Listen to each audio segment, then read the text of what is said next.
দর্শক আমন্ত্রণ সকাল ৯টা নিউজে, সাথে আছি আমি তাসলিমা তিথি। বিএনপি চেয়ারপারসন তারেক রহমানকে বহনকারী চলন্ত গাড়িতে একটি সাদা খাম সেটে দ্রুত মোটরসাইকেল যোগে পালিয়ে যাওয়া ব্যক্তিকে এখনও শনাক্ত করতে পারেনি পুলিশ। খামের মধ্যে কি ছিল সেটিও তারা প্রকাশ করেনি। বিএনপি চেয়ারম্যান গত বুধবার রাত 12:15টার দিকে যখন তার কার্যালয় থেকে গাড়িতে করে বাসায় ফিরছিলেন, সে সময় গুলশানের 65 নম্বর সড়কে ওই ঘটনা ঘটে। তখন গাড়িবহরের মধ্যে ঢুকে তার চলন্ত গাড়িতে স্কচ টেপ দিয়ে একটি সাদা খাম সেটে দ্রুত বেগে চলে যান এক মোটরসাইকেল চালক। তারেক রহমান তখন ওই বুলেট প্রুফ গাড়িতেই ছিলেন। সামনে পেছনে তার নিজস্ব নিরাপত্তার দলও ছিল। এই ঘটনায় গুলশান থানায় পুলিশের পক্ষ থেকে একটি সাধারণ ডায়েরি করা হয়েছে। তবে এখনও পুলিশ ওই মোটরসাইকেল বা চালককে শনাক্ত করতে পারেনি। রোববার রাতে এই বিষয়ে গুলশান থানার ভারপ্রাপ্ত কর্মকর্তা রাকিবুল ইসলাম বলেন, মোটরসাইকেলটি দ্রুত গতিতে এসে বিএনপি চেয়ারম্যানের বুলেট প্রুফ গাড়িতে শুধু স্কচ টেপ মারা একটি খাম লাগিয়ে টান দিয়ে চলে যায়। এটি কেন এবং কী উদ্দেশ্যে করলো তা এখনও জানা যায়নি।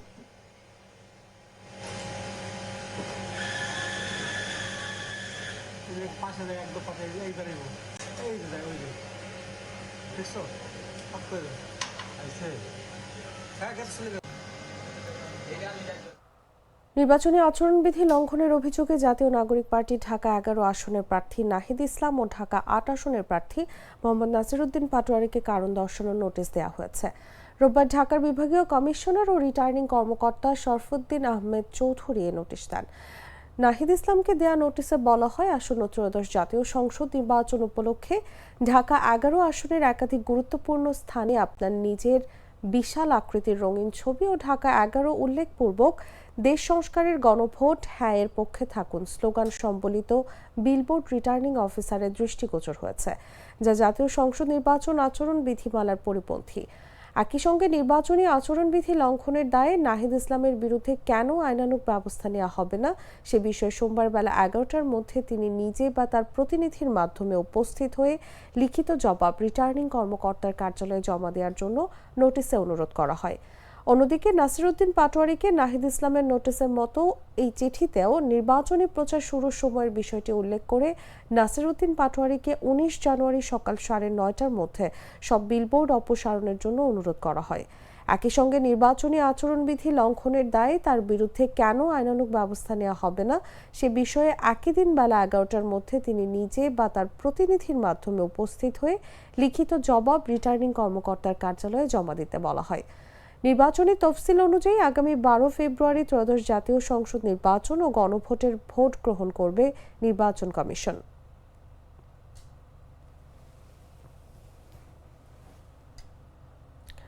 এক ভোট বাক্স নীতি নিয়ে আসন সমঝোতার শেষ মুহূর্তে সরে গেলেও ইসলামী আন্দোলনের সিনিয়র নায়েবে আমির মুফতি সৈয়দ মোহাম্মদ ফয়জুল করিমের আসনে কোনো প্রার্থী দেবে না জামায়াত ও 10 দলীয় জোট। রোববার সন্ধ্যায় জাতীয় অতিথি ভবন যমুনায় প্রধান উপদেষ্টার সঙ্গে বৈঠক শেষে এক সংবাদ সম্মেলনে এ তথ্য জানান জামায়াত ইসলামীর নায়েবে আমির সৈয়দ আব্দুল্লাহ মোহাম্মদ তাহের।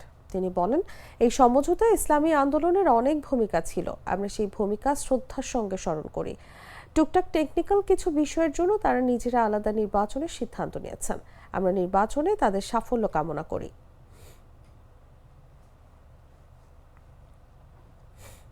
আমি তো মশলা বদলে ফেলেছি, এবার আপনিও বদলে ফেলুন। একবার প্রাণ গুঁড়া মশলা ব্যবহার করেই দেখুন। মাদারীপুরে বাস দুর্ঘটনায় আরও একজন নিহতের বিষয়টি নিশ্চিত হওয়া গেছে। এ নিয়ে নিহতের সংখ্যা বেড়ে দাঁড়ালো 7 জনে। আহত হয়েছেন অন্তত 10 জন। রোববার সন্ধ্যায় ঢাকা বরিশাল মহাসড়কের মাদারীপুর সদর উপজেলার ঘটকচরে এ দুর্ঘটনা ঘটে। তাৎক্ষণিকভাবে নিহত 3 জনের নাম পরিচয় জানা গেছে। মাদারীপুর মোস্তফাপুরের হাইওয়ে থানার ভারপ্রাপ্ত কর্মকর্তা মামুন আল রশিদ ঘটনার সত্যতা নিশ্চিত করে জানান, মাদারীপুর থেকে সার্বিক পরিবহনের একটি যাত্রীবাহী বাস ঢাকার দিকে যাচ্ছিল। মাঝপথে সদর উপজেলার ঘটকচর এলাকায় এলে একটি ইজি বাইককে চাপা দেয়। এতে ঘটনাস্থলে ইজি বাইক চালক ও 2 যাত্রী সহ 7 জন নিহত হন। আহত হন বেশ কয়েকজন। খবর পেয়ে উদ্ধার অভিযান শুরু করে ফায়ার সার্ভিস ও হাইওয়ে পুলিশ। নিহতদের মরদেহ উদ্ধার করে ময়না তদন্তের জন্য মাদারীপুর 250 শয্যা জেলা হাসপাতালের মর্গে পাঠানো হয়েছে। আহতদের হাসপাতালে ভর্তি করা হয়েছে বলেও জানান ওসি।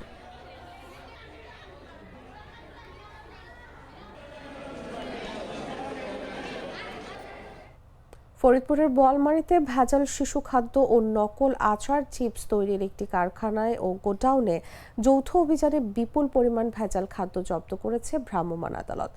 এ সময় প্রায় 15 লাখ টাকা মূল্যের ভেজাল খাদ্য সামগ্রী জব্দ করে ধ্বংস করা হয় এবং সংশ্লিষ্ট প্রতিষ্ঠানকে 1 লাখ টাকা জরিমানা করা হয়। রোববার দুপুর থেকে বিকেল 5টা পর্যন্ত বোয়ালমারী পৌরসভার আধারকোঠা গ্রামে এ অভিযান পরিচালিত হয়।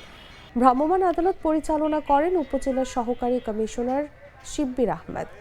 আদালত সূত্রে জানা যায়, পৌর সদরের আধারকোঠা গ্রামের হাসিবুর বিশ্বাসের 2 ছেলে বাহারুল বিশ্বাস ও রুহুল বিশ্বাস যৌথভাবে একটি স্টোর ও কারখানার আড়ালে দীর্ঘদিন ধরে ভেজাল খাদ্য, নকল আচার ও চিপস উৎপাদন ও বাজারজাত করে আসছিল। অভিযানে পৌরসভার ট্রাকে 4 ট্রাক ভর্তি ভেজাল খাদ্য সামগ্রী জব্দ করা হয়। অভিযান শেষে জব্দ সব খাদ্য সামগ্রী রোলার দিয়ে ধ্বংস করা হয়। ভেজাল কারখানা তৈরি করে এই যে শিশুদের পণ্য তৈরি করে শিশুদের খাওয়ায় শিশুরা অসুস্থ হয়ে পড়ে, এই জন্য প্রশাসন এটা ভেজাল অভিযান করিয়া এইটা মনে করেন যে আপনার এটা বিনষ্ট করে দেবে এবং এই মালগুলো জব্দ করেছে এবং উপযুক্ত এদের যাতে বিচার হয়। বিভিন্ন কোম্পানির মোড়কগুলো কপি করে এই প্রোডাক্টগুলো তৈরি করছে, শিশু খাদ্য সহ বিভিন্ন যেই প্রোডাক্ট এগুলো। তো আমরা অভিযান করে এরকম যে যা পেয়েছি সবগুলো প্রোডাক্ট জব্দ করেছি। জব্দ করে আমরা একটু পরে এগুলো বিনষ্ট করব।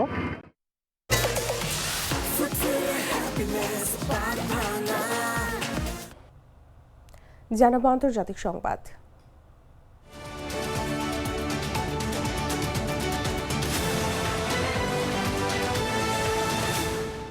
তীব্র শীতের মধ্যে ভয়াবহ জ্বালানি সংকটে পড়েছে ইউক্রেনের রাজধানী কিয়েভ। এই অবস্থায় যাদের বিকল্প আবাসনের সুযোগ রয়েছে তাদের সাময়িকভাবে শহর ছাড়ার আহ্বান জানিয়েছেন মেয়র ভিতালি ক্লিচকো। ক্লিচকো জানান, শহরের ইতিহাসে এই প্রথম এত তীব্র শীতের মধ্যে কিয়েভের বড় একটি অংশ বিদ্যুৎ ও গরমের সুবিধা ছাড়া রয়েছে।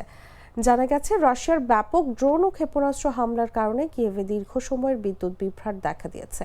তীব্র শীতের মধ্যে এমন বিদ্যুৎ বিভ্রাটের কারণে ঘর গরমের ব্যবস্থা বন্ধ থাকছে। এমন পরিস্থিতিতে রাজধানী কার্যত সংকটে পড়েছে বলে জানান কিয়েভের মেয়র ক্লিচকো। এদিকে মেয়রের শহর ছাড়ার আহ্বানের সমালোচনা করছেন স্থানীয় বাসিন্দারা। সমালোচকদের মতে, অনেক বাসিন্দার যাওয়ার মতো কোনো জায়গা নেই এবং এই আহ্বান মূলত কর্তৃপক্ষের অব্যবস্থাপনার প্রমাণ।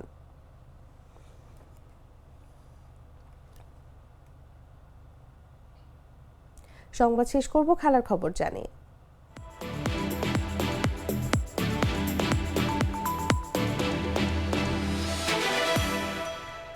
ভারত সফরে ইতিহাস গড়ল নিউজিল্যান্ড। 1 বছর আগে এই দেশেই প্রথমবার টেস্ট সিরিজ জয়ের পর এবার ভারতের মাটিতে নিজেদের প্রথম ওয়ানডে সিরিজও জিতে নিল কিউইরা। ইনজুরিতে বিধ্বস্ত দল নিয়ে সফরে এসে প্রথম ম্যাচ হেরেও দারুণ প্রত্যাবর্তনে 2-1 ব্যবধানে সিরিজ নিজেদের করে নেয় তারা। ইন্দোরের সিরিজ নির্ধারণী ম্যাচে সফরকারীরা প্রথমে ব্যাট করে 338 রানের বড় লক্ষ্য দাঁড় করায় ভারতের সামনে। জবাব দিতে নেমে বিরাট কোহলির দুর্দান্ত 1 সেঞ্চুরি সত্ত্বেও নিউজিল্যান্ডের বোলারদের সামনে 296 রানে থেমে যায় ভারত, যার ফলে 41 রানে পরাজয় মানতে হয় স্বাগতিকদের।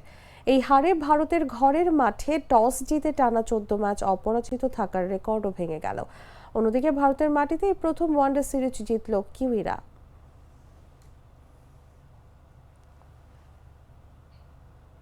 দর্শক, এই ছিল এখনকার মতো। এরপর দেখবেন বেলা 11টার সংবাদ। প্রতি মুহূর্তের সর্বশেষ খবর জানতে ভিজিট করুন jagunews24.com। ফলো করুন আমাদের ভেরিফাইড ফেসবুক পেজ এবং সাবস্ক্রাইব করুন জাগো নিউজের ইউটিউব চ্যানেল।